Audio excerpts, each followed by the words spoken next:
Hey guys, welcome back to the channel. Brian here with another movie review video. I have 10 titles to show off today, 9 physical releases, and then I streamed one on Tubi. Sorry, I have my pen here. So I'll start with the Tubi. So I've always been intrigued by this film. I heard it's fantastic, and I watched it, and I'll tell you my thoughts about it. It is The Child from 1977. Directed by Robert Voskanian, as I say his last name. A little synopsis here. So a newly hired housekeeper, played by Laurel Barnett, arrives to her employer's house in the countryside. The way she gets there, she actually lived there previously, but like years before. So it's kind of, she's familiar with the area, but not the area that she's in, I guess. So she's like driving, and yeah, so yeah, she arrives to her new employer's house in the countryside. She slowly discovers that the only child in the house was an 11-year-old girl played by Rosalie Cole. She hides a deadly secret. So a little backstory on that. So apparently her mom was murdered like years before by you'll figure out who did it later. So she's trying to get revenge on the people held responsible for her mother's death, and somehow she has this weird connection with the cemetery next door, and she can control the dead, the zombies. They don't call them zombies in the movie, but you know they are. She can control them, and they can do her bidding for her. It's a very strange film. Personally, I would enjoy it in my collection, but it's only available for purchase on Amazon in a 3-pack from Arrow Video called American Horror Project Volume 2. And that set features The Child, Dark August, and Dream No Evil. You can actually stream all three movies for free on Tubi, so I will be watching those before I decide to make that purchase. So I highly recommend The Child if you haven't seen it before. So let's dive into the other stack here of movies that I have physically here. And I'll go through them one by one, and I'll share you my thoughts and if I'm going to keep them or not. And boy, do we have a doozy here. So starting this off with 13-13-13. This is an Asylum film released in 2013. It's 90 minutes, you know, all the films are usually about 90 minutes. A little bit less for this one. So it says, for millennia, calendars have added an extra day every 4 years. In doing so, they violated the ancient Mayan calendar. Now we are in the 13th month of the 13th year of the new millennium, and the few who survive will battle a world of demons. Not really necessarily demons, more like zombies. This movie is it's an interesting watch. I don't want to bash it too much, but let's see. It says back here, it says bizarre and shocking horror in the tradition of The Exorcist and the Crazies. Exorcist, no, not even close. Crazies, yeah, a little bit. Basically, people turn into flesh-eating, you know, zombies. Sorry, the lighting got really dark here. So, I would just say avoid this. I know people have been finding it at Dollar Tree. I found it at Big Lots for $3. Was I entertained? Yeah. Would I keep it in the collection? No. So, and it's kind of misleading too, because you see this scene right here. Yeah, that never happens in the movie. Never. So, yeah, you just get the creepy girl in the disc art, which, yeah, that girl's not in the movie either. There was a girl, but she does not look like that. So, yeah, definitely pass on this one, guys. Up next is one from Echo Bridge. This is from 2021, and is a film called If She Screams. This is 87 minutes. Don't really recognize anyone in the cast. I looked it up. There's like famous people in here, but no one I recognized. So this is about Cassie's a struggling actress who is short the money she needs to pay her rent when her friend presents her with the option to work for a weekend on a weed farm up in the hills of Northern California. Little do they know, an ancient evil has been unleashed and is taking its revenge on inhabitants in the rural area one by one. Cassie and her friends find themselves facing terror after terror as threats both human and supernatural stalk them. Together they must fight to make it off the mountain alive. Yeah, this movie's all over the place. So it starts off, you think it's like a slasher because they're at a pool party and they all get slashed up. Or you think it's a slasher, but... And then it goes to the story I just told you. And then there's a bunch of weird people out there up in Northern California. And S hits the fan. And yeah, I don't recommend this. I enjoyed it for a while, and the ending kind of just like went a different way, and it was just not, didn't make so much sense. Got a Dollar Tree for $1.25. So, was I entertained? Yes. Is it staying in the collection? No. Next up was a fun watch. I guess you can call it fun. It's put out by Magnet. This was from what year is it? 2017, 2016. I watched The Eyes of My Mother, directed by Nicolas. I can't say his last name. Pesce. I don't know how to say that right there. This was definitely an interesting movie.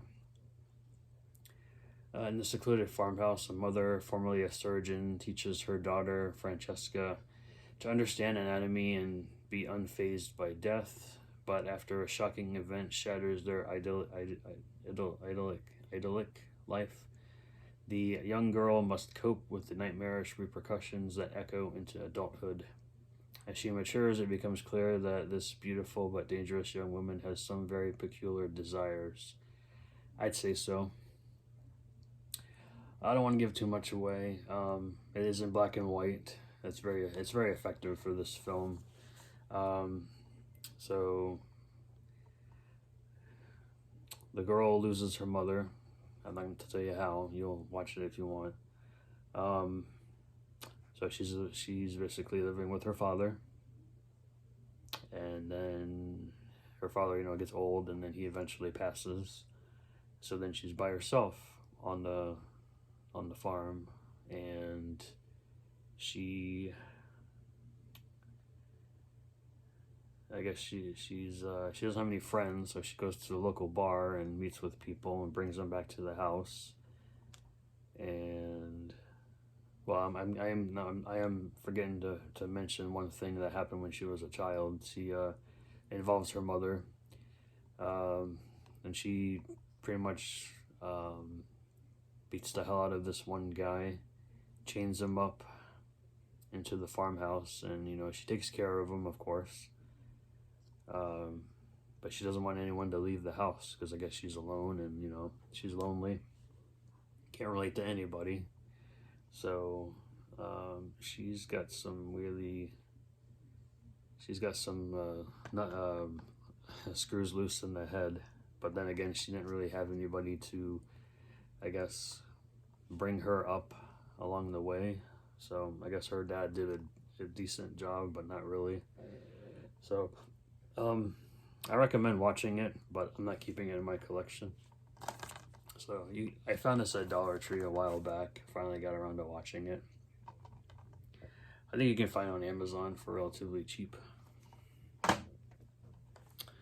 Up next is a film about Ted Bundy, and that is The Stranger Beside Me. This is a movie from... It's very strange because when you look it up on IMDb, it says 2003, but on the back here it says 2000.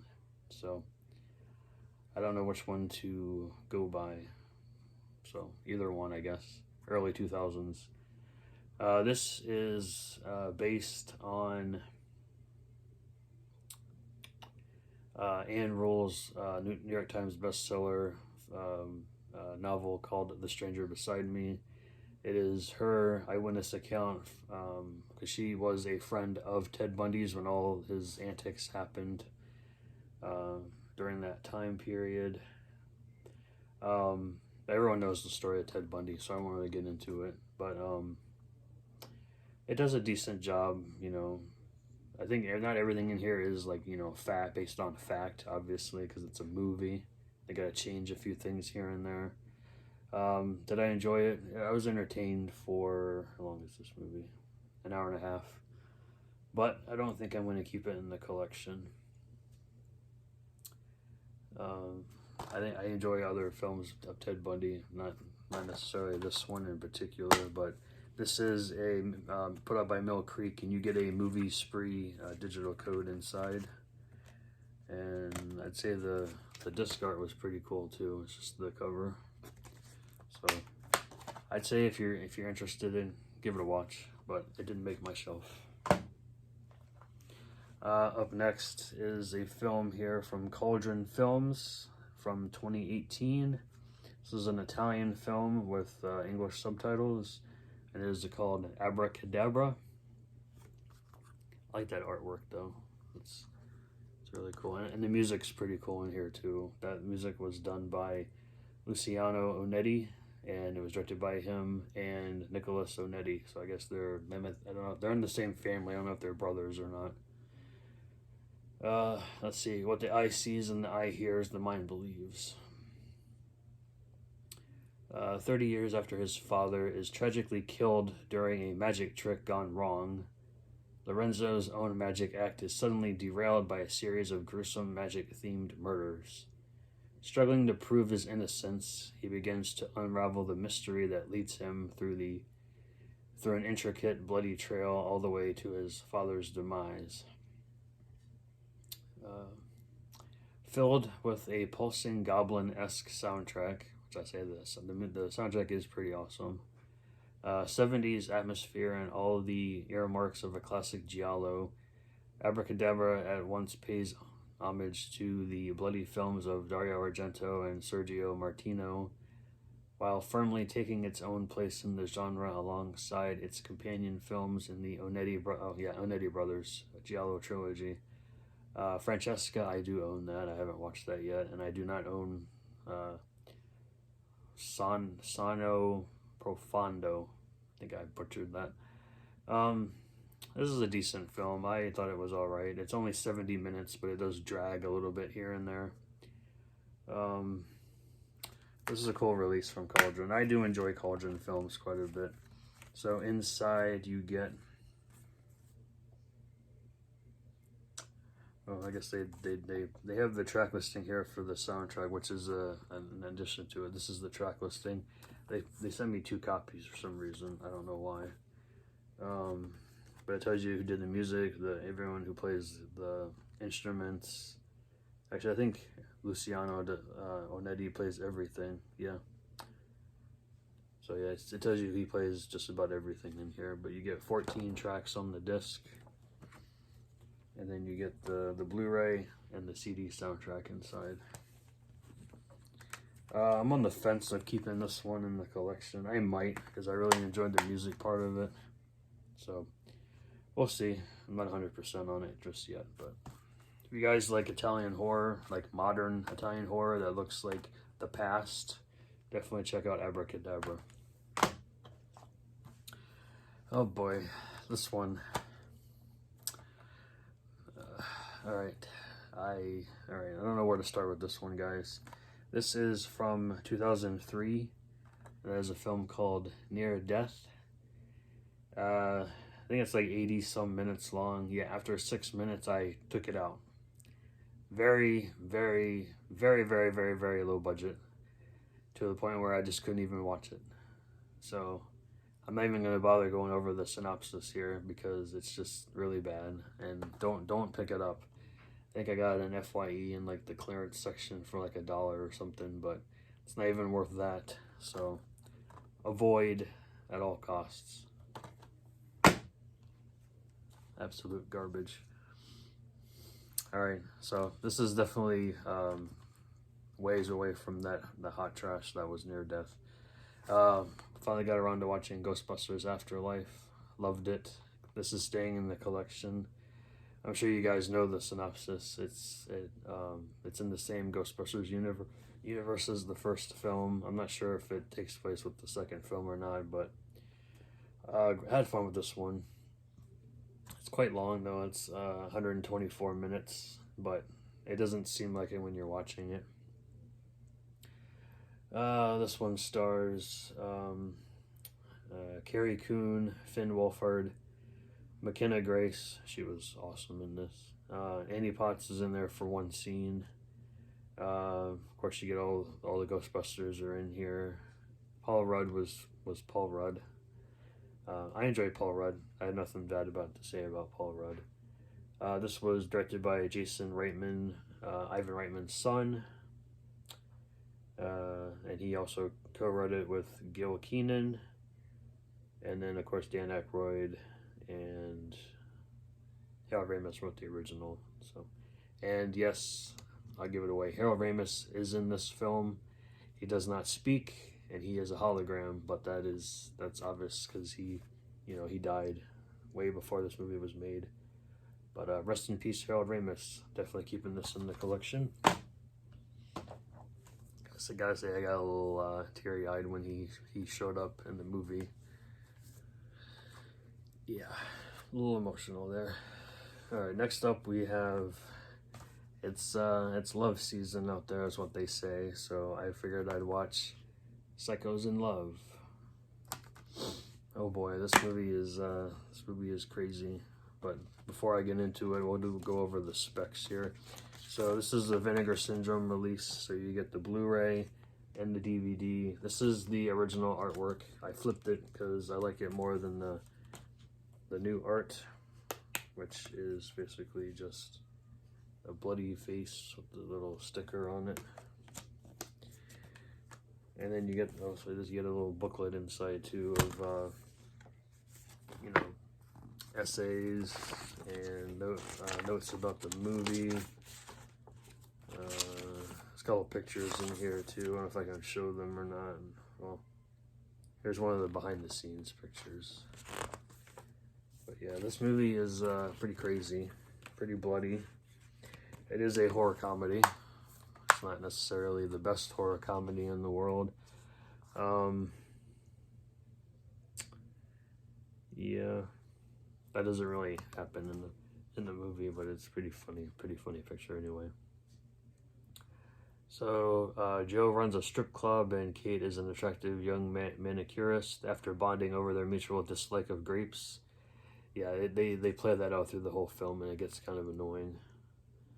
They discover another commonality. Both of them are bloodthirsty serial killers. As they begin to balance their obsession with murder and each other, they meet Herman, a cannibal who, upon discovering their bloodlust, attempts to lure them into killing as a means to satisfy his craving of human flesh. Yeah, he's like a plumber or something. It's very, very strange. If you guys like cannibal movies or like horror comedies from the mid to late 80s, check it out. It's not something I would recommend for the squeamish, because there is quite a few decapitation. There's like a decapitation in here. There are scenes where people are eating fingers. Yeah, so if you guys don't like cannibal movies, don't watch this. As far as keeping it, I'm not 100% yet. I'm still debating. And then last one here, I watched this morning, Kidnap with Halle Berry. Basically, she's out in the park with her son. I guess they're watching some sort of, I think it's a soccer game. I'm not 100% on that. It's a very short scene, and she has to leave her son there. She has a phone call. She's talking to her attorney, and she turns around and her son is gone. And then she sees this strange lady taking her son into the vehicle and trying to speed off.